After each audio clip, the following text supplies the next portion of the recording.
What if justice on screen was never meant to protect us, but to prepare us for the moment it turned on its own laws?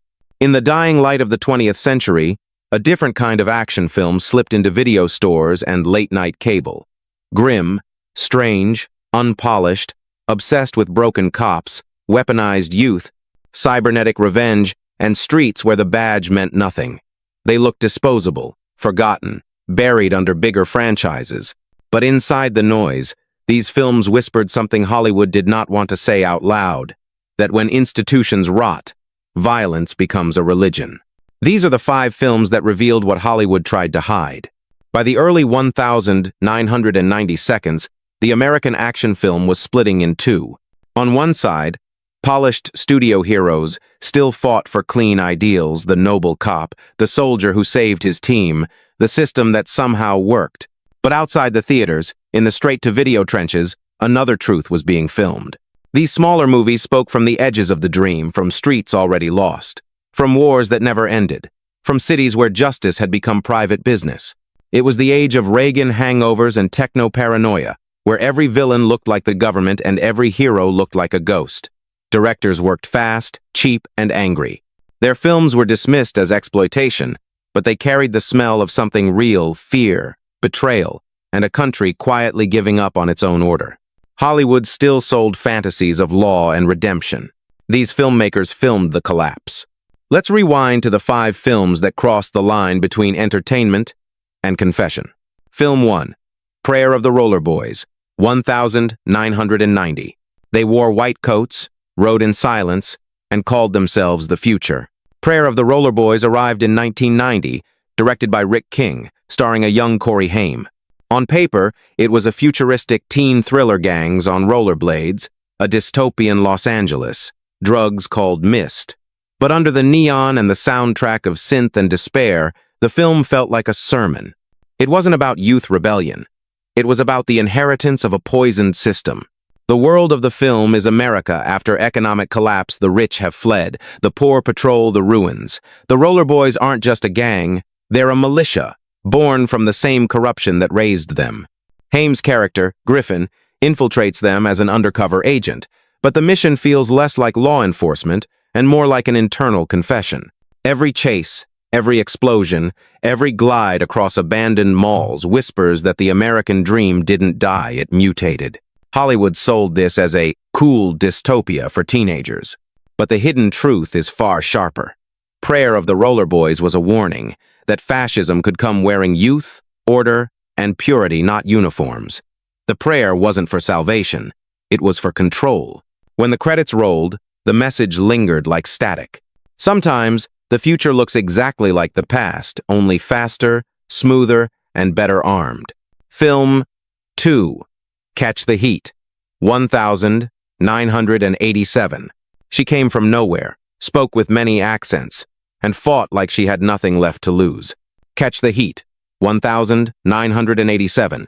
Directed by Joel Silberg and starring Tiana Alexandra as undercover agent Checkers Goldberg, looked like a disposable martial arts flick. On the surface, it promised exotic action, steamy locations, and a woman infiltrating a drug cartel.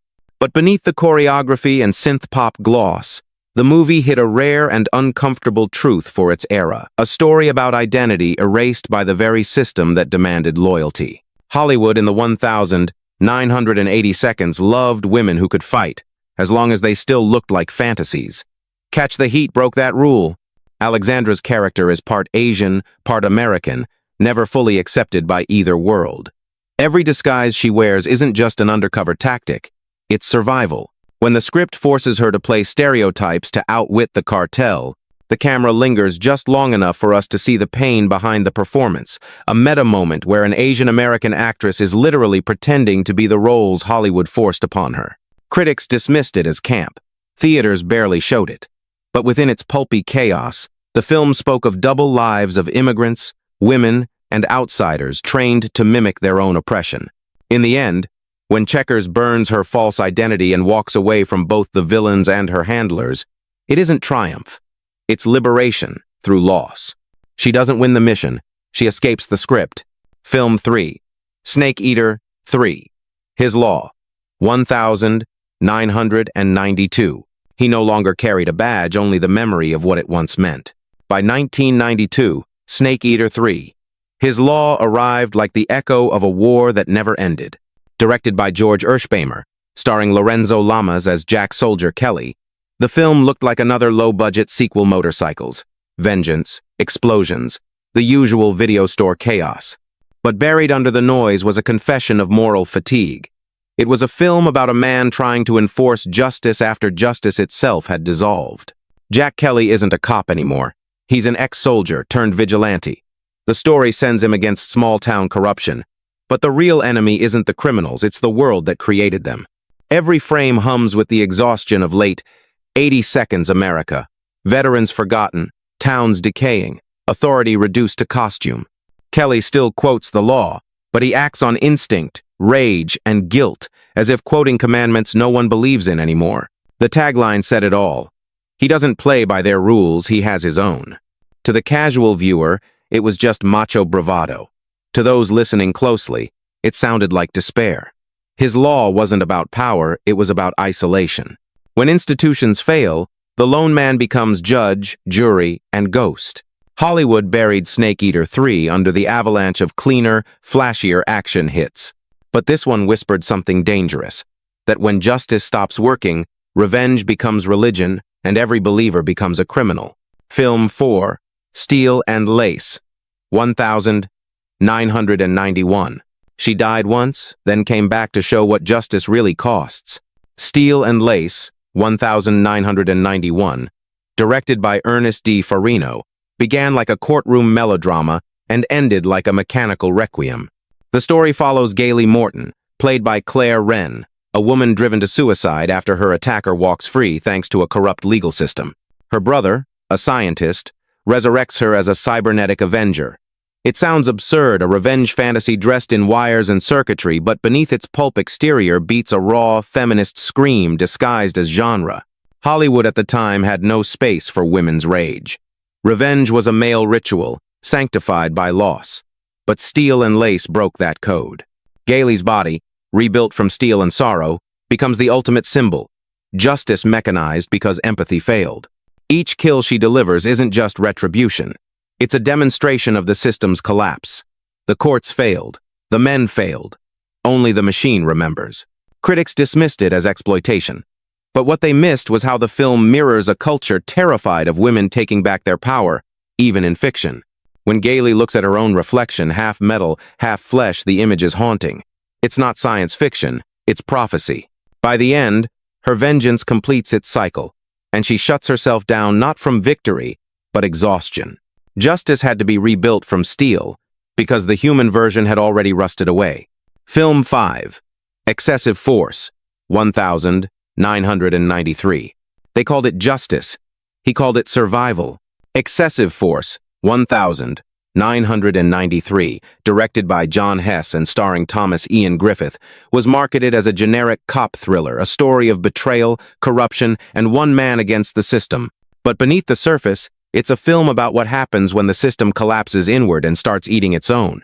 Griffith plays Detective Terry McCain, a Chicago cop framed by his own department and hunted by both criminals and colleagues. Every frame drips with cynicism. Rain, slicked streets, interrogation rooms lit like confessionals, and a soundtrack that sounds more like mourning than action. Hollywood saw it as another direct-to-video brawler. But the title itself, Excessive Force, carried the confession of an era. The early 90 seconds were still echoing from the Rodney King beating and the moral disillusionment that followed. For the first time, American audiences were watching police brutality on the news instead of just in fiction. This film didn't glorify the badge, it showed what happened when violence became institutional habit. McCain's war isn't against the mob. It's against the culture that taught him violence was the only language justice understood. In the end, after the final explosion and the last gunshot echo, McCain doesn't look heroic. He looks hollow, a man who has survived his own myth. The movie ends not with triumph, but with a warning. When law becomes war, even the righteous lose their side. Bonus fact: the hidden film that never stood trial. Before Excessive Force faded into late-night oblivion, another film was quietly buried, one that never even got the chance to tell its story. It was called Justice is Served, an independent production shot in 1994. meant to explore the same moral wasteland where cops, criminals, and victims traded masks. The movie was nearly finished when its investors pulled out. The reason wasn't money, it was message. The screenplay dared to show a courtroom that functioned like a stage. Lawyers playing to the cameras, witnesses rehearsed, truth edited like film. The director, a former news videographer, wanted to expose how spectacle had replaced justice in both court and cinema. But distributors refused to touch it. Too bleak, too close, the reels were shelved, and no official release ever came. Only a few grainy VHS dailies survive, passed among collectors' images of dimly lit courtrooms, silent verdicts, and a prosecutor whispering, "Truth is what we can afford to show." No one talks about justice is served now, but its ghost lingers. It stands as the perfect companion to the 5 films before it proof that when the truth is too dangerous, the first thing to vanish isn't evidence. It's the film itself. Some films fail on screen, others were never even allowed to fail. They were dismissed as cheap, violent, and disposable relics of an era too cynical to care. Yet in their fractured frames, a darker honesty survived. Prayer of the Rollerboys, Catch the Heat, Snake Eater 3, His Law, Steel and Lace, Excessive Force. Together, they formed an unspoken chronicle of a culture unraveling. These were not just movies about cops and criminals or heroes and villains. They were mirrors of a dying faith. Faith in law, in order, in the idea that good men could still fix what was broken. By the end of the century, Hollywood had polished that chaos away. Justice went back to being entertainment. The explosions got louder. The questions disappeared. But those forgotten reels, gathering dust on video shelves, still whisper what the bigger screens refuse to say, that every time we cheer for vengeance, we rewrite the definition of justice. Light flickers, film burns, and the truth hides in the splice between 2 frames. Because that's where cinema and conscience both learn how to lie beautifully. The reel turns, but the real never changes. If these stories made you look twice at the action films you thought you knew, you're not alone. Behind every explosion, every badge, and every final shot, there's a version we were never meant to see, the one that told the truth. Tell us which of these lost films you'd bring back into the light. And if you've ever watched a movie that felt too real for fiction, leave its name in the comments below. Because sometimes, the real mystery isn't what's in the script, it's what got cut. Real secrets, where the truth was always in the edit.